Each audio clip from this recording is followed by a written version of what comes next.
AC कमरे में लगवा दो बैठू रानी बन के। एसी कमरे में लगवा दो बैठू रानी बन के। रानी बन के अरे महारानी बन के। एसी कमरे में लगवा दो बैठू रानी बन के। मेरी सास को बुलाओ जरा बात करूँगी। मेरी सास को बुलाओ जरा बात करूँगी। उनका बाहर आना जाना मैं बंद करूँगी। उनका बाहर आना जाना मैं बंद करूँगी। एसी कमरे में लगवा दो बैठू रानी बन के।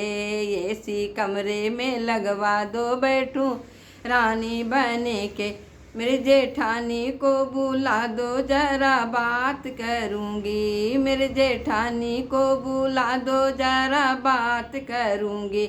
उनका लड़ना झगड़ना मैं बंद करूँगी। उनका लड़ना झगड़ना मैं बंद करूँगी। एसी कमरे में लगवा दो बैठू रानी बन के। एसी कमरे में लगवा दो बैठू रानी बन के।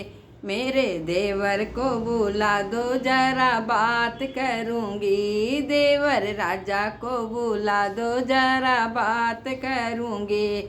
उनकी दारू की बोतल मैं फोड़ दूँगी। उनका दारू का बोतल मैं फोड़ दूँगी। एसी कमरे में लगवा दो मैं बैठूं रानी बन के।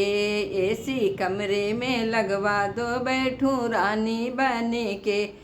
मेरी नंद को बुलाओ जरा बात करूँगी। मेरी ननद को बुलाओ जरा बात करूँगी। उनका माई के आना जाना बंद करूँगी। उनका पार्लर का जाना मैं बंद करूँगी। एसी कमरे में लगवा दो जरा बैठूं रानी बन के। एसी कमरे में लगवा दो बैठूं रानी बन के।